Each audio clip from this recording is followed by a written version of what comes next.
عقیده نمبر 20 وضرب لهم اجالا الله تعالی د مخلوقات د پورا د مدت تعیین کړی دی. الله تعالی د مخلوقات د پورا یو وخت مقرر کړی دی چې دا شی و په دغه وخت باندې پیدا کیږي او دا شی و په دغه وخت باندې ختم کیږي. دا انسانو په دغه وخت باندې دا چار کو، دا انسانو په دغه وخت باندې دا چار کو، دا په دغه وخت باندې دا د نیکۍ چار کو، دا په دغه وخت باندې دا د ګناه چار کو. وضرب لهم اجالا.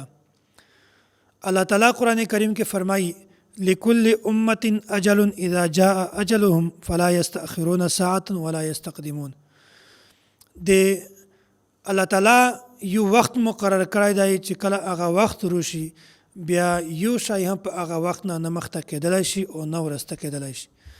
چې کله الله تعالی د یو شي د پیدایښت وخت لیکلی وي بیا هغه شی په یغه وخت باندې پیدا کیږي، نه په انا مخته کېدلی شي او نه ورسته کېدلی شي. عقیده نمبر 21 ولم يخفى عليه شيء من افعالهم قبل ان يخلقهم وعلم ما هم عاملون قبل ان يخلقهم. د مخلوقات په پیدا کول نه مخکې الله تعالی ته د مخلوقات د افعال علم و، او داسې د مخلوقات په پیدا کول نه مخکې الله تعالی ته د دې د اعمال علم و چې دا کاسو په کیم وخت باندې کیم کور کو، کیمو د نیکۍ چار کو، کیمو د ګناه چار کو، کیمو د خیرخواهی معامله کو، کیمو د چا خلاف معامله کو. دغه ټول وخت الله تعالی مقرر کړی دی او دغه علم الله تعالی ته د دې په پیدایښت نه مخکې هوا. داس نه دو چې یو کاس یو چار وکو په ان بعد بیا الله تعالی د یک صفات سره متصف شي، بلکې د یغه چار په کړل نه مخکې الله تعالی ته د یک شی علم وی. وقدرهم اقدارا. په دانه بعد دا خبره نه ذکر شوی چې الله تعالی یو شی لیکلی دی ځکه مخلوق یا دا انسان دا چار ځکه کړی دو چې الله تعالی لیکلی دی، دا خبره نه دو. دا هغه خلق سوچ کو چې کیم خلق د تقدیر معنا امر الهی غني چې دا الله تعالی حکم دی، دی الله تعالی حکم اتباع کړل دي، حالانکه دا خبره بالکل غلطه ده.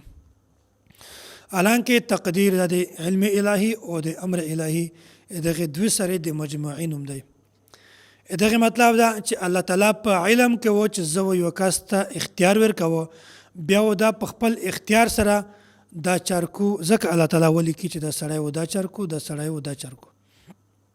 نو دا ته تقدیر مسله تیرا په تفصیل سره ذکر شوی دو. عقیده نمبر 22 وامرهم بطاعته ونهاهم عن معصیته. الله تعالی مخلوقات ته د خپل اطاعت حکم ورکړی و او مخلوقات د خپل نافرمانی نه منع کړی دی. دین د دوی شی نوم دی اوامر او نواهی. الله تعالی چې د کیمې کورې میشته حکم کړی دی هغه میش کی، او چې د کیمې کورې نه الله تعالی میش منع کړی وي هغه میش نه کی. د الله تعالی حکم د رسول الله صلی الله علیه وسلم د طریقې مطابق چې کله میشته چار وکي بیا میژو دا چار کامیابوي، میژو هم کامیابي. خو چې کله د الله تعالی د حکم او د نبی علیه الصلاة والسلام د طریقې مخالف چار وشي بیا همیشه انسان په خساره کې دی.